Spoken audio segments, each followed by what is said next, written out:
Hey guys, welcome back to the channel.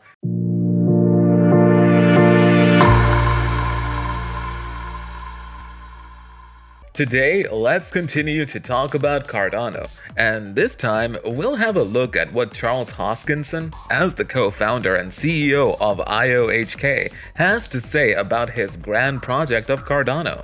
A few months back, he explained to a couple media outlets what makes Cardano stand out among blockchain platforms and why it is the best crypto out there compared to many of its challengers. His comments were made during an interview with Yahoo Finance, Akiko, Fujita, and Zack Guzman. When asked by Guzman what it is about Cardano that makes it better than other blockchain platforms, the Cardano founder replied, now, mainstream real people are coming to space, and they are trying to figure out what they can do with this. So, how do I do lending? How do I do insurance? How do I do payments? And why are these things better than the conventional legacy systems? And usually, it breaks down saying you have fast finality, you have global settlement, you have significantly lower cost structures.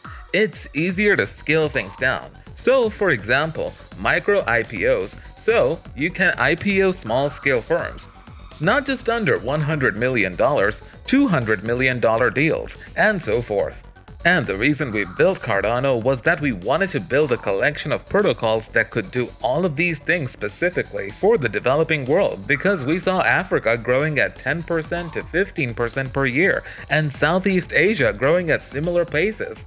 So we want to do that for some of the poorest people around the world, who over the next 30 to 50 years will build up wealth, and they could be in a completely alternative system that has built into it everything. Ethiopia, Tanzania, and Georgia are examples where the network cooperated with the local governments to benefit their citizens. In late April, Cardano partnered up with the Ministry of Education in Ethiopia to work on a blockchain-based national ID system. As a result, the network would benefit 3,500 schools, 5 million students, and 750,000 teachers. Cardano also announced a second major partnership in Africa, working together with IOHK and World Mobile. ADA's blockchain would create digital identities, mobile internet connection, and financial acceptance to communities in Tanzania. The joint venture will start the project from the island of Zanzibar, with the main goal aiming to deliver good quality internet connection while using sustainable solar-powered energy sources. World Mobile has built a network based on a new relationship between people and connectivity, in which ownership, governance, and identity work to empower the user and make access available to all. With this symbolic partnership with IOHK, together their efforts will open a new world.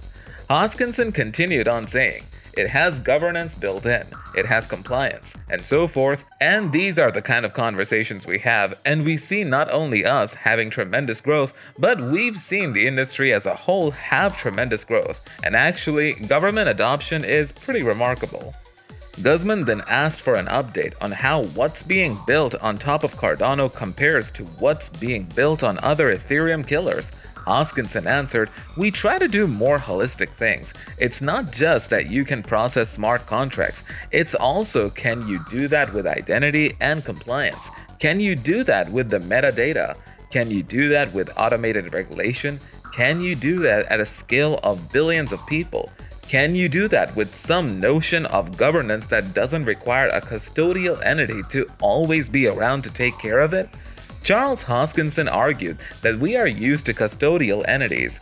We then proposed a question for us to think about. But when you strip away that centralized curator, who is going to make it quantum resistant? Who's going to do the next big innovation? Who's going to make sure it's interoperable with some big legacy payment system or the BIS or something for the CBDCs and so forth? So, Cardano was really built to be holistic in that respect. We started December with metadata, and that allowed us to bring identity to the blockchain. We've already started deploying those systems in Georgia, the country of Georgia, and in Ethiopia for 5 million students. The next major milestone was the ability to issue assets on the platform. We're seeing the largest adoption there with NFCs, and there's a lot of NFT platforms coming in, and the final rollout will be programmability. So that's smart contracts, and that's imminent in the platform. So that was back in May, and now we have seen that the Alonzo hard fork has been implemented successfully into the Cardano mainnet. Now, we have the smart contracts capability, even though IOHK disclaims that there will be bumps along the way. Technology breaks, so we should manage our expectations in the coming months and years while Cardano grows.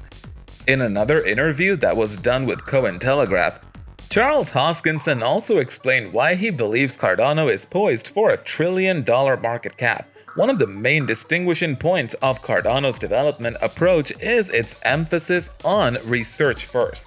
He argued that genius founders will not always be around. What does that mean? Though there have recently been a new crop of what Hoskinson calls science coins, such as Algorand's Algo, Ava, and Starkware. When Cardano was starting out, this approach was radically unorthodox. To this day, the approach often attracts criticism for being too academically pedantic and slow. However, Hoskinson believes that it will allow Cardano to shine in the future. So my whole argument for academic rigor is it's not just about today, it's about tomorrow in two different respects. It's about tomorrow from the respect that we can get protocols that can scale to billions of users, and there are no protocols in the world that right now allows us to do that. So they have to be designed. And then two, who will come up with the protocols 5 years from now, 10 years from now, and even 15 years from now.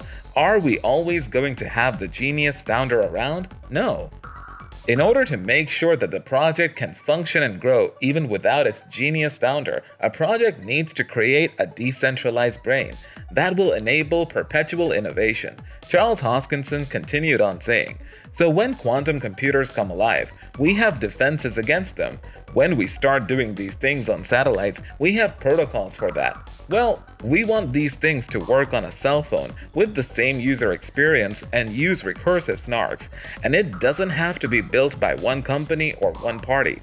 It can come out of the academic world in a very decentralized way."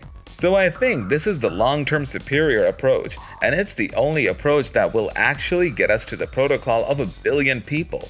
Hoskinson believes it's just a matter of time before the crypto industry will grow from billions to trillions. One key driver of this growth is demographics. Hoskinson observed that the first key point here is that everybody is under the age of 35. If you take a cross-section of them, statistically speaking, all these other people are more likely to own a cryptocurrency than own a bond, a stock, or gold. So investor interest in this asset class is biased towards the young, and as that young gets older, they get richer. Furthermore, Hoskinson expects governments to start adopting blockchain technology and at the same time provide clearer regulation. He continued on saying, "Eventually, states will run their voting systems.